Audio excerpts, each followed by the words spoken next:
Resilience really is not just a buzzword for us. Resilience really means something beyond what the word itself entails. When we say resilience, we really try to go down level to the communities, but not only the communities as well, also the government structures, for them to really know how can they make something that is sustainable. In cases of climate shocks and in cases where things go wrong these days because of different weather patterns and also different diseases that are going on in animals and whether it be crops. What does resilience mean? We want food to be available at all times. So we ensure that communities always have a bundle where even if they're facing a climate shock, they always have a way or a format to always get enough food in their household. Resilience now becomes a science, but it also has to be a movement, a social movement. People have to take up this what we call good agricultural practices to be resilient, and also climate sustainable or smart agriculture for them to be resilient. But then you face this backlash where people don't want to do the science because the science is not a social movement, and it's hard for them to go teach it to another person that this is how we practice resilience, this is how we have these resilient practices for us to have enough food all the time. In our project, we do what we call lean season responses. When we're doing a lean season response, we try to target vulnerable mothers and children, those that are almost getting into waist stunting levels, wasting levels, and things of that sort.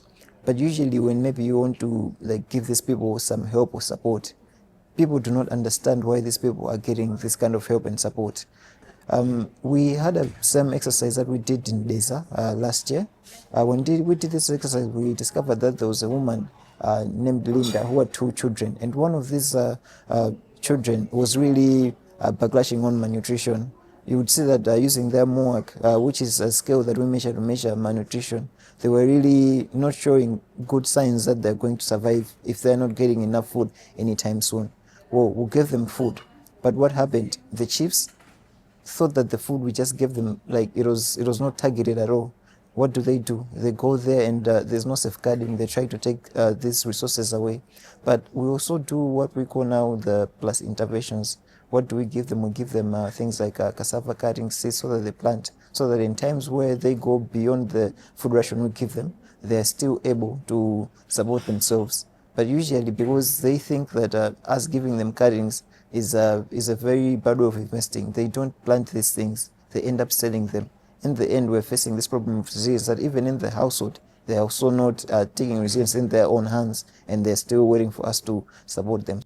So at local level, district level, which there are government workers that are also working in trying to get different resources to work together. They really do not put a focus where they bring different resources from their sectors. Let's say there's a nutritionist, there's an agricultural worker, there's somebody who works in environment.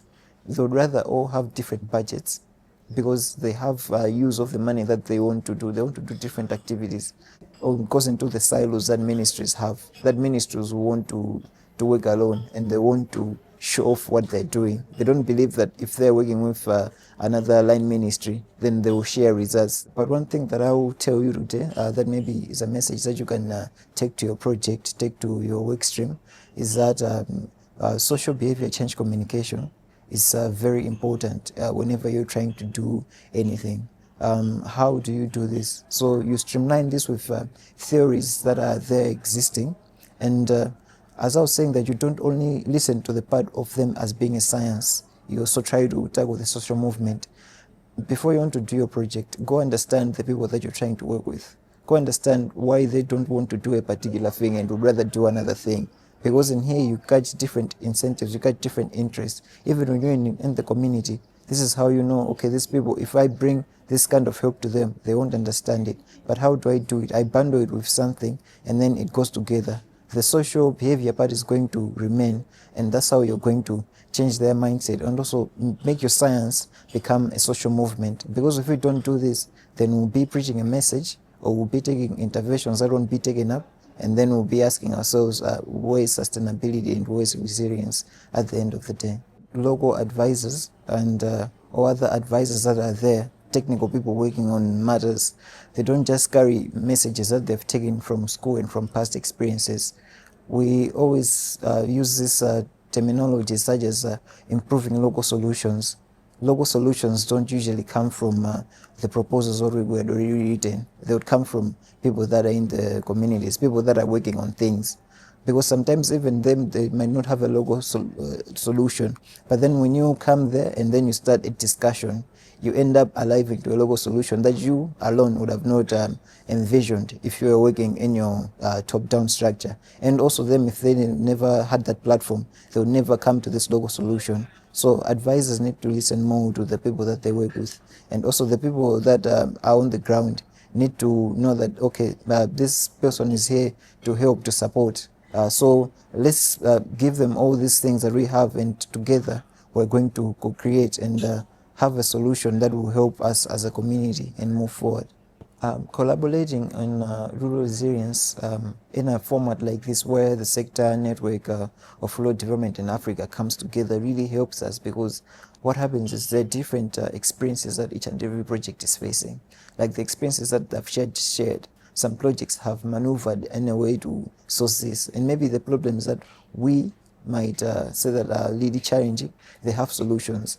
And the solutions that we have, they might also be experiencing challenges in their areas. So when we come together like this, and then we start sharing on all these things using these formats that we have, such as the marketplace, the mini workshops, these keynote speeches that we give, buzzes go in our head like, oh, okay, I remember this. We had a situation where in our country, maybe we faced this and we really failed. Or maybe we did not manage to collaborate as a country. Maybe we go draw in experiences from their country, bring them back home. And now we find common ground and common solutions.